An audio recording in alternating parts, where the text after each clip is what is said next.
Meu ex abandonou a mim e ao nosso filho anos atrás. Agora ele está querendo me tornar a vilã por eu ter entregue o garoto para adoção, negando seu direito de ser pai. Eu, 32F, tive um bebê quando tinha 16 anos. Sim, eu sei como isso soa. Não, nós não fomos cuidadosos. Julguem o quanto quiserem por isso, já lidei com essa questão por anos. Mike, 33M, era meu namorado na época e quando descobri que estava grávida, ele simplesmente sumiu com a ajuda da família. Algo sobre futuro astro da faculdade, algo assim. Meus pais sempre foram diretos. O que aconteceria a seguir era minha escolha. Depois de muito pensar, e decidindo que a interrupção simplesmente não era para mim, eu respeito esse direito, não estou aqui para debater isso. Só não era para mim, optei por entregar o bebê para adoção. Meus pais conheciam um casal super querido que estava procurando para adotar. Nós nos conhecemos e eu simplesmente senti que eram as pessoas certas. Isso transformou um erro de adolescente em algo quase como uma barriga de aluguel. Comecei o ensino em casa para terminar os estudos e poder descansar. Os pais adotivos estiveram comigo em tudo e até pagaram a maior parte dos custos médicos.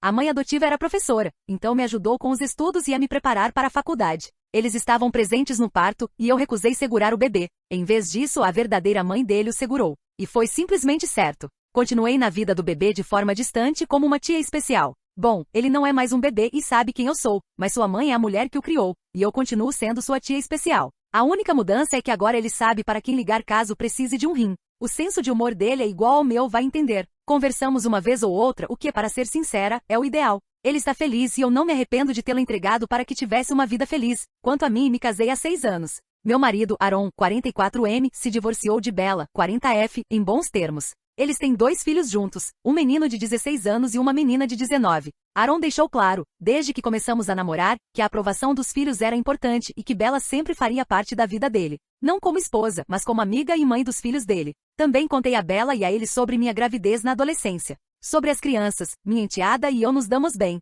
Ela obviamente é mais próxima da mãe, mas ainda faz dias de meninas comigo de vez em quando. É mais como se fossemos amigas. Meu enteado, por outro lado, é incrivelmente próximo de mim. Ele me chama de outra mãe, e sempre pede para eu estar presente em momentos importantes. Criamos um vínculo quando o cachorro dele faleceu, já que meu gato morreu na mesma época. Bella e eu somos melhores amigas. Sei que algumas pessoas têm relações complicadas com as ex dos parceiros, mas sempre tivemos respeito uma pela outra. Nunca tentei tomar o lugar dela. Sei que Aaron e ela compartilharam algo especial muito antes de eu entrar na vida deles. Essa é a história deles. E eu sou madrasta, não mãe. O lugar dela na vida dos filhos não está em disputa. O motivo de eu estar dando esse contexto é que toda essa confusão com Mike começou quando levei meu enteado a uma consulta médica. Não era nada grave, mas ele precisou ser anestesiado. Aaron e Bella tentaram tirar o dia de folga, mas os trabalhos deles funcionam com plantões e não é fácil conseguir folga. Então fui sozinha para apoiá-lo. Não reconheci Mike como um dos médicos. O nome dele, tanto o primeiro quanto o sobrenome, é extremamente comum e fazia anos que não o via.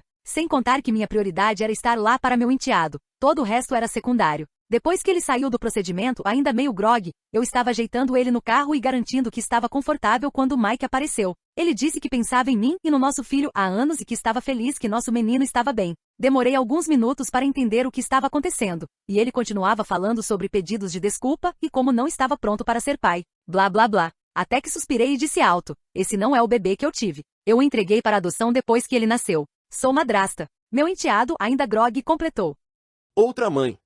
Tive que segurar o riso, para ser sincera. Mike ficou em choque, o que me deu tempo para colocá-lo a par do que realmente aconteceu. Entreguei o bebê para adoção, ele sabe o que aconteceu e por quê. Me casei com um homem que tem 2 filhos, sou feliz e não quero Mike na minha vida. E não daria a ele informações de contato da família adotiva. Ele está 16 anos atrasado. Fui embora e levei meu enteado para casa para ele descansar. Desde então, Mike me encontrou nas redes sociais e começou a espalhar um drama dizendo que eu o privei da chance de ser pai, que fui uma mãe horrível que jogou fora o próprio filho para criar os filhos de outra pessoa. Basicamente sou o próprio demônio para ele. A maioria dos nossos ex-colegas de escola que viram a publicação lembraram a ele que ele me abandonou. Alguns amigos dele do ensino médio até contaram que ele chegou a rir de ter me deixado grávida. Isso eu não sabia. Alguns parentes dele entraram em contato para me criticar por ter tirado a chance dele de ser pai. Disseram que isso fazia de mim uma péssima cristã. Mas eu nem sou cristã, sou judia. Alguns amigos me disseram que foi uma atitude de babaca ter dado o bebê para adoção sem avisá-lo. Eu pessoalmente não acho que fiz nada de errado, mas resolvi deixar a internet decidir. Então Reddit, sou a errada?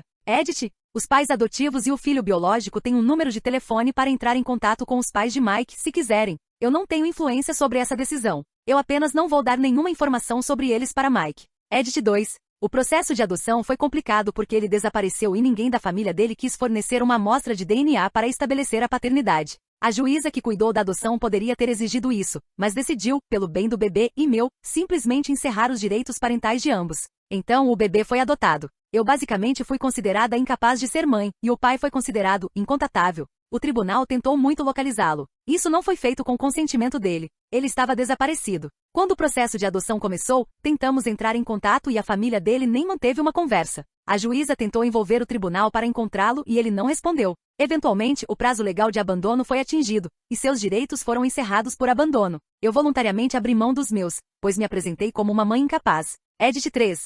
Eu não me importo em não ser vista como mãe. Eu queria que ele nunca me visse como mãe. Eu queria que ele amasse sua família adotiva. Sou imensamente feliz porque a vida dele é ótima sem que eu esteja envolvida além de uma ligação ocasional. Ele é um jovem incrível porque tem pais incríveis. Às vezes sinto uma pontada de dor, mas então me lembro de que esse garoto teve a melhor vida possível. Eu não teria sido boa para ele, e ele não teria sido bom para mim. É uma realidade triste. Não me arrependo e fico feliz por ter conseguido trazê-lo ao mundo para que seus pais pudessem tê-lo em suas vidas. Mike não era um dos nossos médicos, apenas um médico do hospital. Passei umas 2 horas na sala de espera, então suspeito que ele me reconheceu. O nome dele estava numa placa com os nomes de todos os médicos, e eu nem me dei conta. Deveria ter percebido, mas eu estava estressada e sem cabeça para isso. A atualização, 5 de fevereiro de 2025, 17 dias depois. Provavelmente esta será a única atualização que farei. Para ser sincera, tenho outras coisas para fazer e uso minha conta principal do Reddit apenas para acompanhar as postagens. Vou começar com o assunto mais importante. Muitas pessoas estavam preocupadas com meu filho biológico e o que ele queria em relação ao Mike.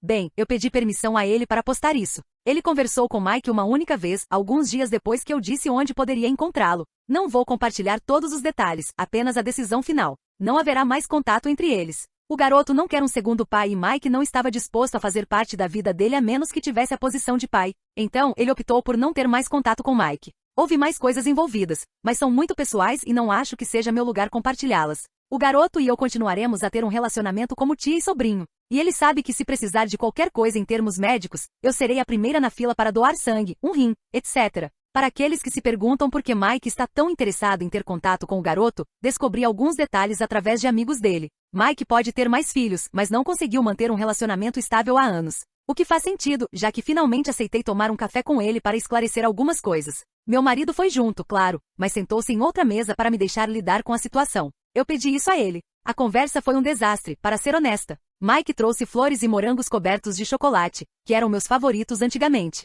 Ele agiu como se fosse um encontro. Eu cortei isso na raiz imediatamente. Apresentei meu marido e deixei claro que somos muito felizes e apaixonados, então não aceitaria qualquer tentativa de romance indesejado. Depois que nos sentamos, ele começou falando sobre suas relações fracassadas. Disse que sentia que nenhuma mulher atendia seus padrões para ser esposa e mãe de seus filhos porque ele já me via dessa forma. Alegou que se sentia culpado por ter escolhido a faculdade em vez de mim e do nosso bebê. Mike sabia muito bem sobre as audiências judiciais de custódia e que eu estava tentando colocar o bebê para adoção. Quando me viu cuidando do meu enteado, achou que eu tinha desistido da adoção. Ver-me sendo tão carinhosa com nosso menininho fez com que ele imaginasse como seria incrível se nós 3 fôssemos uma família e, quem sabe, tivéssemos mais filhos no futuro. Ele teve a audácia de me perguntar se eu consideraria me divorciar do meu marido e tentar lutar pela guarda do nosso filho. Preciso admitir que ri na cara dele. Provavelmente fui cruel demais, mas tinha anos de estresse, mágoa e julgamentos acumulados para despejar nele. Eu disse que tudo que via nele era um covarde. Um covarde que, em vez de ficar e tomar decisões de adulto, decidiu fugir com a ajuda de mamãe e papai.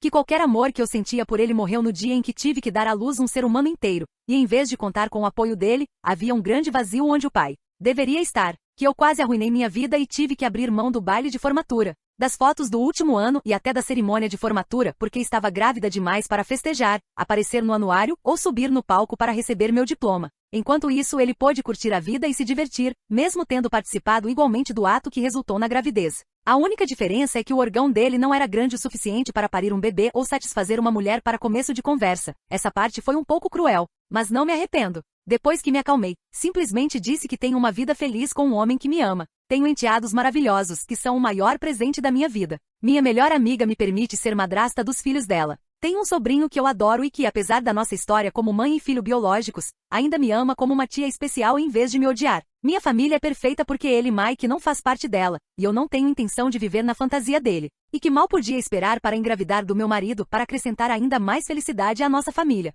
Também disse que ele deveria deixar nosso filho biológico em paz. O garoto fez sua escolha, e cabe a ele decidir se algum dia quiser procurar Mike. Além disso, informei que faria uma queixa formal ao hospital onde ele trabalha por assédio. Ainda bem que meu marido tirou prints das postagens, porque quando chegamos em casa, Mike já tinha apagado tudo. Muitos dos ex-amigos dele repostaram os prints para zombar dele. O lado bom de tudo isso é que consegui me reconectar com colegas da época do colégio e, para ser honesta, eles são ótimas pessoas. Parece que Mike faz parte de um pequeno grupo que ainda vive preso à mentalidade dos tempos de escola. Já faz 3 dias e não há sinais de Mike. Meu marido teve um grande aumento de ego depois de ouvir minha bronca em Mike e tem sido insuportável, no bom sentido. Então, a maioria das notícias são boas. E com sorte, em breve teremos ainda mais boas notícias, já que estamos realmente animados com a ideia de ter um bebê juntos.